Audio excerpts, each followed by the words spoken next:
का आपकी असाइनमेंट जो है लेटेस्ट 2026 फेब्रवरी के क्वेश्चंस की कंपाइलेशन। ठीक है, जो मैंने अभी लेटेस्ट शेयर की है, जिसको मैंने हेडिंग दी होगी CBSE 2026-27। बात समझ में आ गई? ये लेटेस्ट फेब्रवरी के जो क्वेश्चंस हैं, बारिंग इसमें दो बेसिक के पेपर नहीं इंक्लूड किए हुए, जो एक्चुअल पेपर थे वेबसाइट में कुछ और डाले हुए हैं CBSE ने, उनको छोड़कर वो भी मैंने अपडेट कर दिया वैसे, पर वो आपके साथ शेयर नहीं की। ठीक है, उसमें थे थोड़े से अलग तिड़कम वाले क्वेश्चंस। तो वो क्वेश्चंस को छोड़कर ये लास्ट ईयर के बेसिक और स्टैंडर्ड मिलाकर जितने भी हमारे 18 पेपर्स में क्वेश्चन आए हैं वो सारे हैं। तो ये कर लो, लास्ट ईयर के पेपर्स हैं, सब कवर हो जाएंगे। एप्लीकेशंस की आपको देनी है। बात समझ में आ गई? उसके बाद मैंने एक वर्कशीट शेयर की होगी ट्रिग्नोमेट्री की, जिसको लिखा होगा CBSE 2023-24। मेरे हिसाब से ये लिखी होगी, ये पुरानी वर्कशीट है जो 3-4 साल पहले मैंने बनाई थी। इसमें अपडेटेड मेरी नोटबुक नोट्स में है। यहाँ पर जितने भी क्वेश्चंस हैं वो बेसिक्स हैं, जितने भी एक्स्ट्रा पेपर में आ सकते हैं। So you will not find the question out of this workbook, out of this assignment. कुछ भी एक्स्ट्रा देखोगे ना कहीं इसमें इंक्लूडेड होता है वो क्वेश्चन। बात समझ में आ गई? किसी की फॉर्म चेंज करके कोई नया क्वेश्चन दे दे वो अलग बात है। तो ये भी प्रैक्टिस करनी है। ये है जो मैं हर चैप्टर की असाइनमेंट देती हूँ, ये एक्स्ट्रा है। अगर पहली चीज तो हमें क्या करना है, फोकस ऑन दिस असाइनमेंट। इससे प्रैक्टिस होगी बोर्ड के क्वेश्चंस, और इसमें जो सारे एक्स्ट्रा क्वेश्चंस हैं, वो टेढ़े वाले क्वेश्चंस, प्रूव करने वाले questions, extra identities, extra equations, वो सब इसमें है। ठीक है, फॉर एग्जाम्पल मैंने आपको एक क्वेश्चन करवाया था ना, sine theta plus cos theta equal to √2 cos theta. Prove that sine theta minus cos theta is √2 sine theta, या cos theta minus sine theta. ये क्वेश्चन जो है ये आपको इस असाइनमेंट में मिल जाएगा, यहां शायद ना मिले। बात समझ में आ गई? तो ये है सभी का कंपाइलेशन, और ये है सिर्फ लास्ट ईयर के पेपर में जो एक्चुअल क्वेश्चंस आए हैं वो वाला कंपाइलेशन। ये सिर्फ आपको प्रैक्टिस करवाएगी कि क्वेश्चंस किस किस तरह से MCQ फ्रेम होते हैं। ठीक है ना? तो इस पर भी हमने दिलाई नहीं, बस इससे प्रैक्टिस हो जाएगी, समझ में आना शुरू हो जाएगा। और बाकी सबके लिए आपकी NCERT है। कुछ नहीं समझ में आ रहा तो NCERT उठाओ, वो सॉल्व करो। फिर अगर लगता है गो टू दिस, इस पर भी कॉन्फिडेंस आ गया, तो यहां से क्वेश्चंस इन बिटवीन पिक करना कि ये कर सकते हैं, ये कर सकते हैं, ये समझ में आ रहा है। बात समझ में आ गई? इट हैज प्रूफ वाले डिफिकल्ट क्वेश्चंस ऑल्सो, इसमें प्रूफ वाले बहुत डिफिकल्ट क्वेश्चंस भी हैं सारे, जो हमारे सैंपल पेपर्स में आए हुए हैं CBSE ने। और वो कहीं ना कहीं पेपर में डाल भी देते हैं, आपका स्कूल वाले ही डाल देते हैं। तो तुम्हारे स्कूल का ही हाल है, last to last year paper में प्रूफ का क्वेश्चन था, 5 मार्क्स का, ट्रिग्नोमेट्री का, गलत था। गलत है, गलत था, प्रूफ हो ही नहीं सकता था, वो गलत लिखा हुआ था, गलत कॉपी था। तो मैं यहाँ पे उसके मैंने 4 पेज भर दिए होंगे, वो क्वेश्चन सॉल्व नहीं हुआ। फिर आई रियलाइज, जब मैंने उसको बहुत रिसर्च करके क्वेश्चन ढूंढा, तो पता लगा कि वो उसका राइट हैंड साइड कुछ और है, वहां कुछ और है। तो फिर भी नहीं दिमाग में आया कि नहीं, कहीं तरह से प्रूव होता है। Then she said, then the student said, ma'am उन्होंने 75 मार्क का पेपर कर दिया, और वो 5 मार्क्स उड़ा दिए, या 5 मार्क्स यहां से हटाकर बाकी 5 में डिस्ट्रीब्यूट कर दिए। केस स्टडीज 5-5 मार्क्स की कर दी, 1-1 मार्क वहां डिस्ट्रीब्यूट कर दिया। समझ में आई बात? तो ये चीजें भी होती हैं, तो इसलिए पढ़ लो, वहां बैठे पेपर में सॉल्व करते रहो, समझ ना आए। अब हमारे पास जो नेक्स्ट चैप्टर है, और वरदान तुम असाइनमेंट सॉल्व करो ये वाली, अदरवाइज NCERT के क्वेश्चन सॉल्व करो, and you can show me, I talk to your mother कि तुमने क्या काम किया, मुझे दिखाना। ठीक है? तो अब आते हैं हमारा next chapter, chapter 9, which is applications of trigonometry. Very important, क्योंकि विदाउट फेल इसमें भी 1 मार्कर भी आता है। अगर लास्ट ईयर का पेपर ही मैं देखती हूँ ना, मैं आपको भेजूंगी इसकी भी वर्कशीट, 1 मार्क वाला क्वेश्चन भी आता है, 3 मार्क्स वाला क्वेश्चन भी होता है, केस स्टडी भी होती है। ठीक है, केस स्टडी का क्वेश्चन भी इसमें से आता है, और हुआ तो 5 मार्कर भी आ जाता है। 3 और 5 में एक ऑप्शन होगा, केस स्टडी होती है पेपर में, और 1 मार्कर में तो आपको क्वेश्चन मिल ही जाते हैं। बात समझ में आई? तो ये बताता है, हमने जितनी भी ट्रिग्नोमेट्री पढ़ी है, ये बताता है कि उस ट्रिग्नोमेट्री को हम प्रैक्टिकली यूज कहाँ करते हैं। राइट?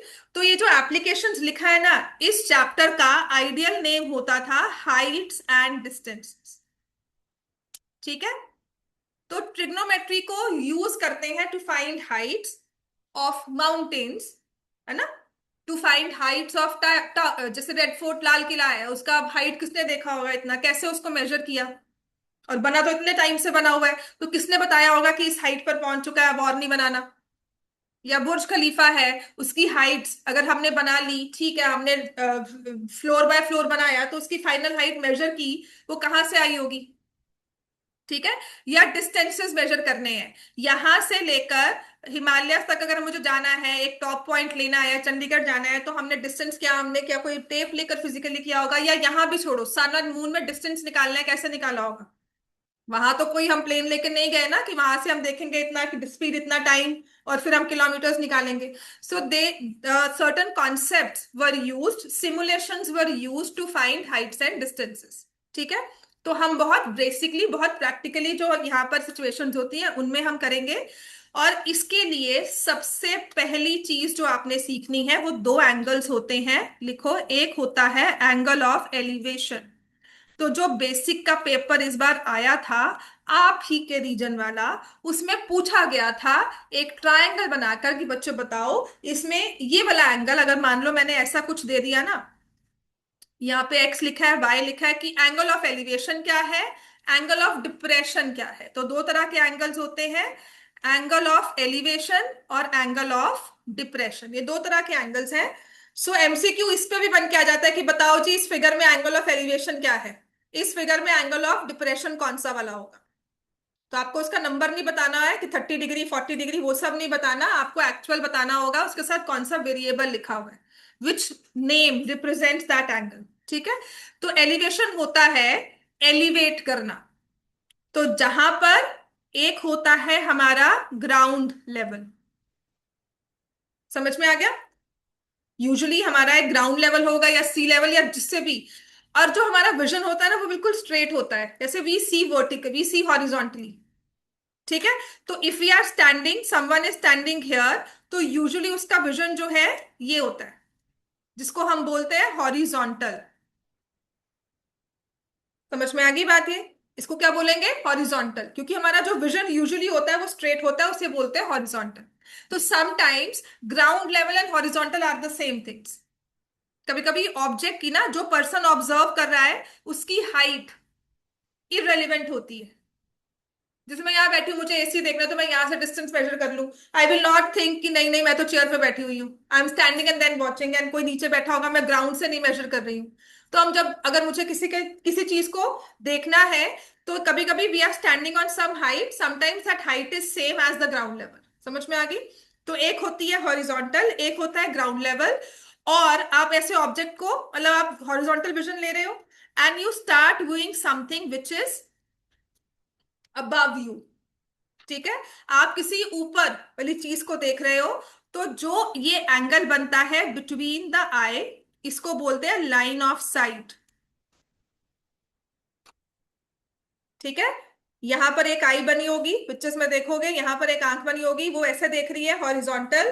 देन समबडी, एक बर्ड ऊपर से उड़कर गया, या कोई प्लेन उड़ा वहां ऊपर से, आपको आवाज आई, and suddenly you look upwards, you side that plane. तो जो आपने ऊपर देखने के लिए जितनी अपनी गर्दन ऊपर घुमाई है ना, या अगर आप एक बाइनोकुलर्स थे, आप सामने देख रहे थे, और एकदम से आपने अपने बाइनोकुलर्स के एंगल को टिल्ट किया, टेलीस्कोप के एंगल को टिल्ट किया, वो होता है एंगल ऑफ एलिवेशन। तो अगर मैं कहती हूँ ना वहां देखो, तो आप सब वहां देखते हो, आप सब अपनी विजन को वहां करते हो, then somebody is not looking at the proper vision, तो कहते हैं ना गर्दन ऊपर करो, इधर करो, तो वो अब अपने, मतलब at the back of your mind hypothetically आप ट्रिग्नोमेट्री एडजस्ट करवा रहे हो, इसकी उसके एंगल ऑफ एलिवेशन को, उसके विजन को एडजस्ट करवा रहे हो, कि यहां नहीं देखना, वहां देखना है, ऊपर थोड़ा सा और करना है, then you will see that kite. बात समझ में आती है ना, वही चीज है ये, ठीक है। So when you see upwards, that is called angle of elevation. अब डिप्रेशन क्या होता है, ये तो ग्राउंड लेवल था, you are standing at some height, ये हाइट है, तो ये है आई लेवल। यहां पर एक ना आईज बनी होगी ऐसे करके, कि यहां पर आपका आई लेवल है, यहां से आप देख रहे हो चीजों को, तो ये तो हॉरिजॉन्टल रहेगा, you are looking horizontally, vision हमारा हॉरिजॉन्टल होता है। चलते हो तो सीधा देख के चलते हो, ऐसे थोड़ी देख के चलते हैं हम। है ना। तो यूजुअली जो हमारा विजन है वो हॉरिजॉन्टल होता है। Now you notice something which is on the ground, ground तो अभी भी है ना। तो आप अपने से नीचे वाली चीज को जब देख रहे हो, तो अब ये हो गई आपकी लाइन ऑफ साइट। ठीक है ना, ये वाली हो गई लाइन ऑफ साइट। तो जो एंगल बनता है between horizontal and line of sight, वो हमारा रेलिवेंट एंगल है। ठीक है, so angle between horizontal and line of sight, यही हमेशा चेक करना होगा। वो, if you are watching upwards तो elevation, if you are watching downwards तो एंगल ऑफ डिप्रेशन। ठीक है, वैसे भी एलिवेट होते हो, एलिवेशन मतलब खुश होते हो, तो बड़ा है ना, हम हवा में उड़ रहे हैं, हम बहुत खुश हैं, क्लाउड नाइन, तो वो मतलब ऊंचा देखना। एंड डिप्रेशन, जब उदास बैठे हो तो सिर ऐसे नीचे किया होता है ना। एलिवेशन डिप्रेशन में होता है ना, जब किसी को सोचोगे वो डिप्रेशन में, तो सोचा होगा कि ऐसे बैठा हुआ है वो सिर पकड़ के, तो मतलब नीचे देख रहे हो। ठीक है, और जरूरी चीज पता है क्या है, यहाँ जो गलती होती है, पॉइंट्स ऑफ मिस्टेक, एलिवेशन में कभी गलती नहीं करोगे, डिप्रेशन में यू स्टार्ट सेइंग कि this is angle of depression, जो ट्राइंगल के अंदर है। एंगल ऑफ डिप्रेशन हमेशा बाहर बनता है, बिकॉज हॉरिजॉन्टल देखनी होती है। बात समझ में आ गई। Angle of depression is always outside the triangle, ये सबसे कॉमन मिस्टेक होती है। लिखो, angle of depression is always outside the triangle. मैं आपको क्वेश्चन बताऊंगी जो पेपर में आया हुआ है, is always outside the triangle. ये वाले को एंगल ऑफ डिप्रेशन कभी नहीं मानना। आपने हमेशा हॉरिजॉन्टल, ये तो परपेंडिकुलर है तुम्हारा, आपने लाइन ऑफ साइट और हॉरिजॉन्टल को देखना है। और देखो बच्चों, अल्टीमेटली क्या होना है, इस एंगल ऑफ डिप्रेशन ने अल्टीमेटली आके एंगल ऑफ एलिवेशन के साथ सेम होना ही है। जिसका मतलब ये है कि तुम यहां से खड़े होकर अपने नीचे फ्रेंड को देख रहे हो, उसको बात मारे ऊपर आ जाओ, ऊपर आ जाए भैया, है ना। और वो बच्चा तुम्हारा फ्रेंड भी यहाँ खड़ा होकर तुम्हें ऊपर से देख रहा है, तो तुम्हारा एंगल ऑफ डिप्रेशन और उसका एंगल ऑफ एलिवेशन सेम होगा। बात समझ में आ गई। So what we are talking about is imaginary, ये कोई लाइंस नहीं ड्रॉ होती, ये इमेजिनरी लाइंस होती है जब हम अपना विजन अलाइन करते हैं। बात समझ में आ गई। ठीक है, तो ये दो तरह के एंगल्स बनेंगे। अपने बुक में देख सकते हो, Heights and distances second page पे लिखा हुआ है। देखो बेटा, पिक्चर्स बनी हुई है ना, फोटोग्राफ्स ही बनी हुई है, देख लो। अच्छा लगता है कभी कभी देखना उनको। ओपन करो, चलो, ओपन योर बुक्स।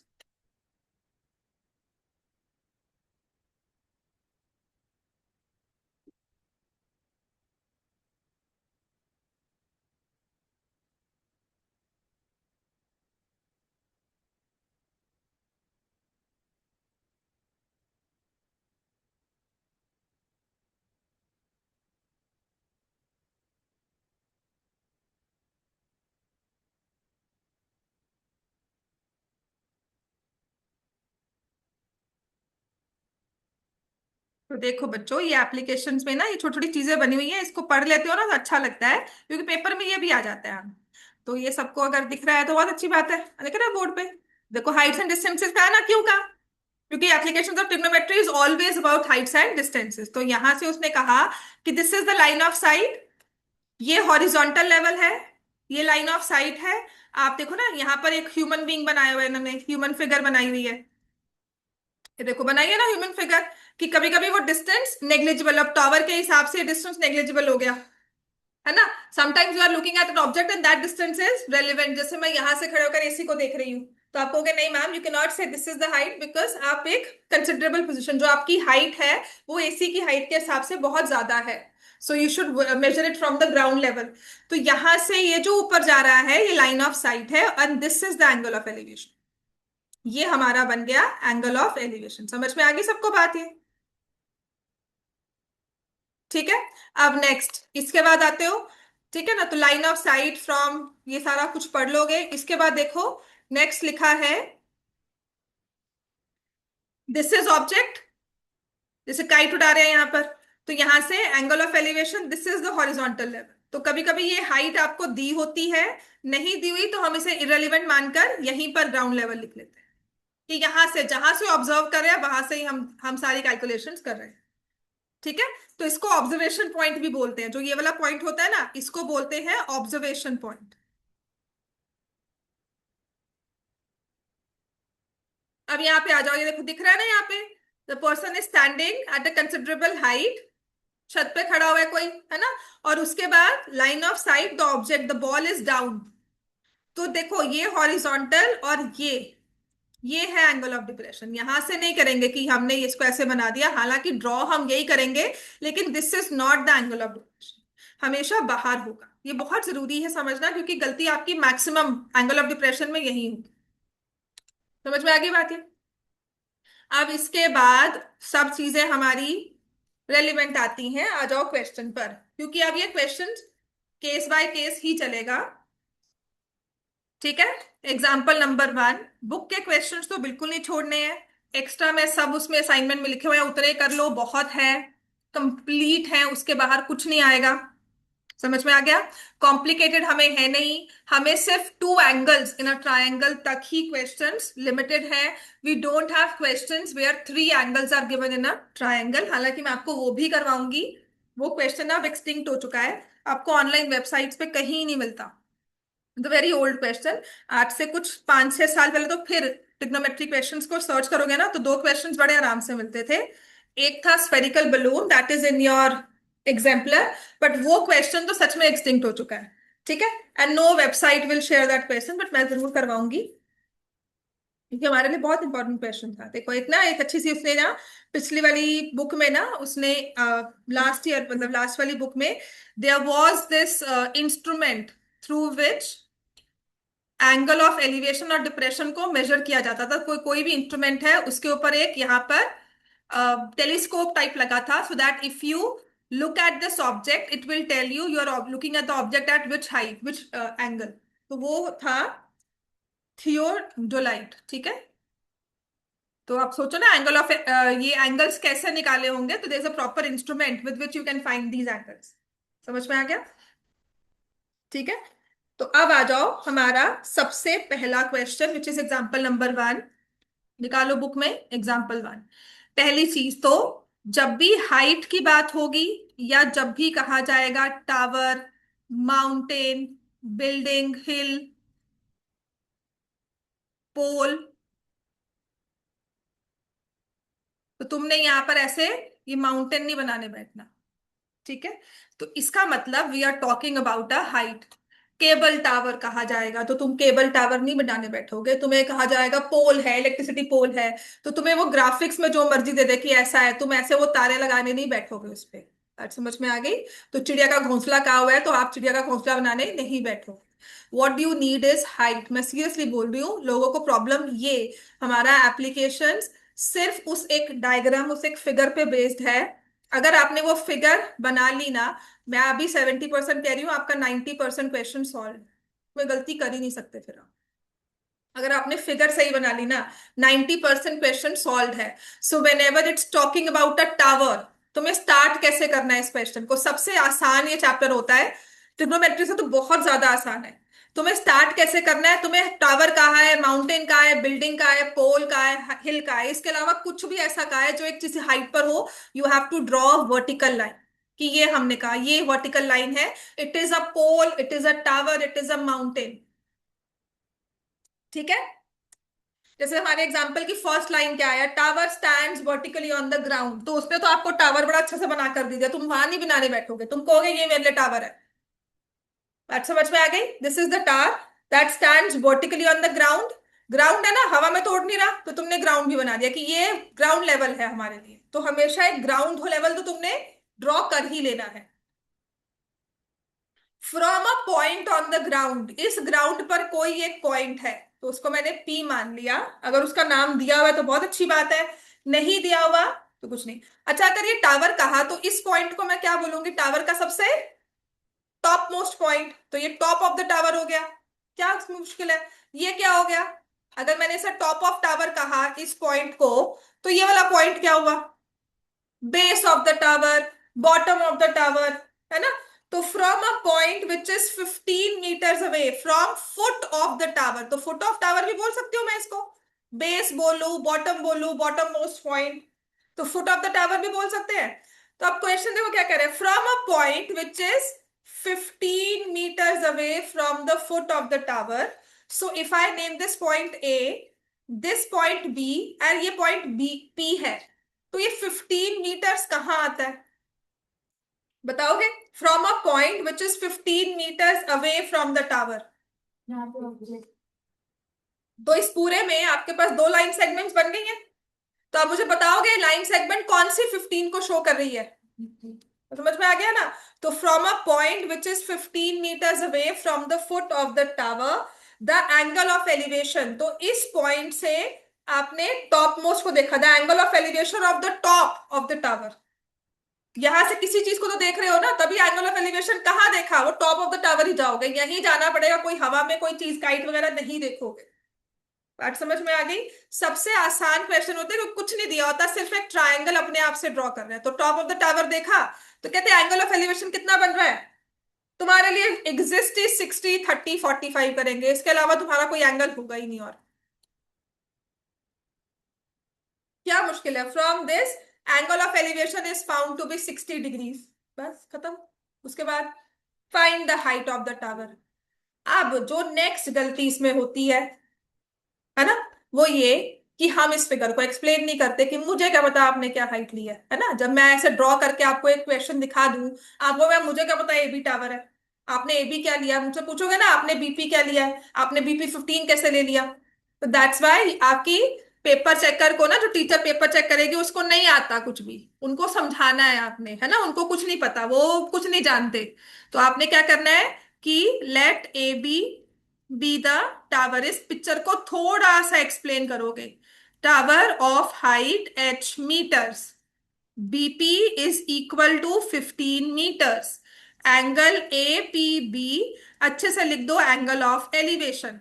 बस ये थोड़ी सी इंट्रोडक्शन अपने क्वेश्चन को दे दो, तुम्हें नंबर मिल जाएंगे, थोड़े से अच्छे से नंबर मिल जाएंगे, है ना?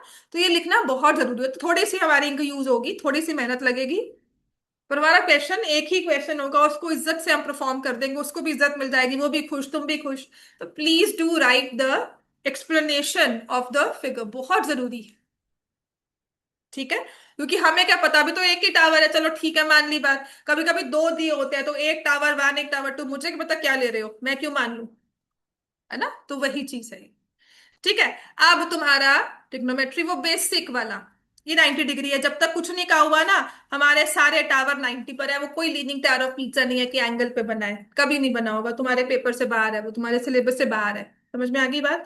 तुम्हें स्लैंटिंग टावर्स नहीं है, आज तक तो नहीं आए, अगर आगे आएंगे भी तो आप डील कर लोगे, पर अभी फिलहाल के लिए अगर कुछ नहीं दिया हुआ तो वर्टिकल टावर लिखा है, 90 डिग्री का एंगल बन रहा है, ठीक है? अब तुम्हें ये चीज निकालनी है हाइट, जब तक हाइपोटेन्यूज निकालने की बात नहीं हो रही, हमेशा you will use tan ratio. जब तक हाइपोटेन्यूज नहीं निकालना, always use tan ratio, right? मैं क्यों कहूंगी टैन? चाहे जैसे मर्जी निकालो, एंगल तुम्हारे पास दो ही आएंगे, या 60 या 30, तो यू शुड नो टैन 30 कितना है, टैन 60 कितना है। I don't want you to go into thinking कि नहीं कॉट 60 कितना होगा, टैन 60 कितना होगा, उस पर नहीं जाना हमें, ठीक है? तो हम क्या करेंगे, in triangle A B P, A B upon B P, perpendicular upon base, यहां पे एंगल कितना दिया हुआ है, 60 is equal to tan 60। Values put कर लो, A B is I H height, और BP is 15, tan 60 is √3, so H is 15√3 metres. बस, सीरियसली बस। और बस तब होगा कि जब हमें √3 की वैल्यू पेपर में नहीं दी हुई, क्वेश्चन के साथ √3 इक्वल टू कुछ दिया होगा ना, तब आपको यहाँ वैल्यू डालनी, वरना वो भी मत करना, वो भी बस है। बात समझ में आ गई? ट्रिग्नोमेट्री इतनी ही है एप्लीकेशंस। ऐसे ही आते हैं सेकंड क्वेश्चन, सेकंड एग्जांपल ना केस स्टडी बनकर पेपर में आया था, उन्होंने बड़ी अच्छी सी फिगर बनाई थी, मैं दिखाऊंगी आपको वो पेपर, बड़ा अच्छा सा उन्होंने पोल बनाया है, वो इलेक्ट्रिशियन बनाया है तो डालते हुए with the helmet on, and वो छत पे चढ़ रहा है, वो सीढ़ी पे चढ़ रहा है, ठीक है? सो ये पूरा इसने क्वेश्चन दिया हुआ है, an electrician has to repair a electric fault on the pole of height 5 meter. तो जितनी हमें फिगर दी है ना एग्जाम्पल 2, इस पे आ जाओ, एग्जाम्पल 2 पे आते हैं। Electrician has to repair an electric fault on a pole. तो किसी पोल पे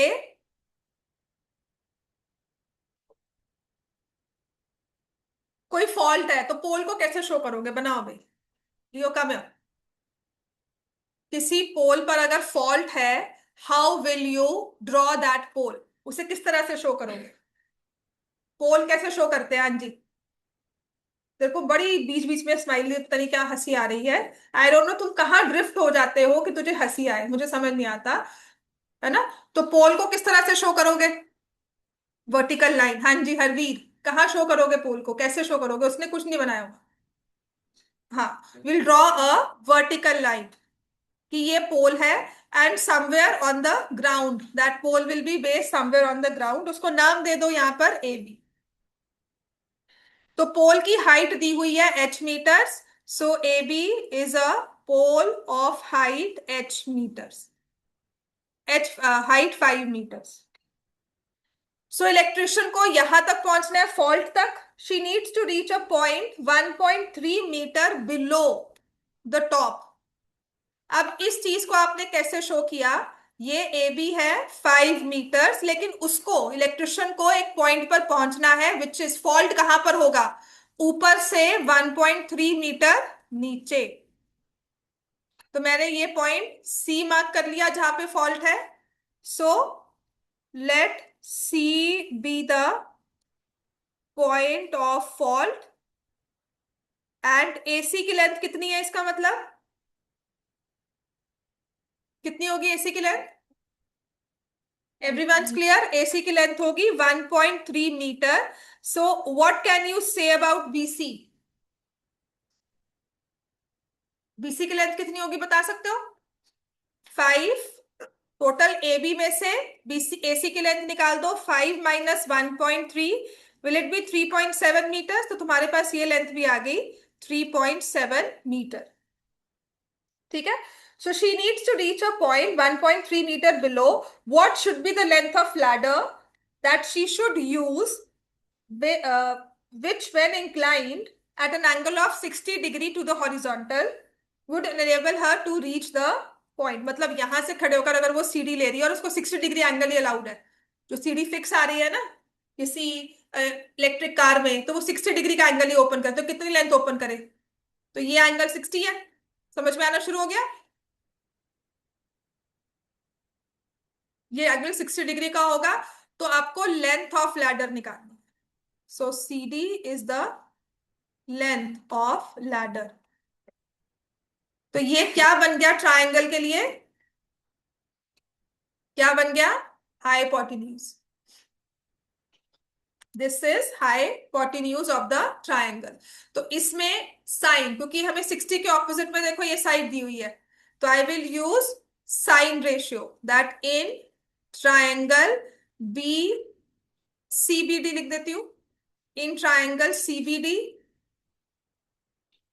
साइन 60 रेशियो लगा रही हूं, BC upon BD। Now this is not how I usually answer. मैं हमेशा क्या करूंगी? ठीक है, मैं ले लूंगी BC upon CD। Direct ratio लेंगे ना, opposite perpendicular upon hypotenuse, and that will be sine 60। ठीक है, मैं साइड्स की रेशियो को लेकर फिर आई साइड्स को लिख लूंगी as numerator and denominator, and then I see which ratio is formed. ठीक है? सो BC की लेंथ इज 3.5। CD हमें निकालना है, साइन 60 किसके इक्वल होता है? √3/2। तो CD will be equal to √3 times CD is 3.7 into 2। CD किसके इक्वल आ गया? 3.7 इंटू 2/√3। और √3 की वैल्यू 1.73 दी हुई है। तो इसको भी मैं कैसे सॉल्व करूंगी? I will do 3.7 into 2 into √3/3, rationalise करके फिर इसको सॉल्व करना है।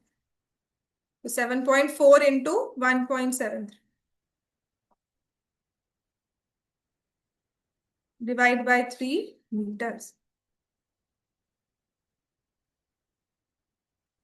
7.4 इंटू 1.73, बिकॉज √3 की वैल्यू गिवन थी तो मैंने सब्स्टिट्यूट किया, वरना मैं यही आंसर।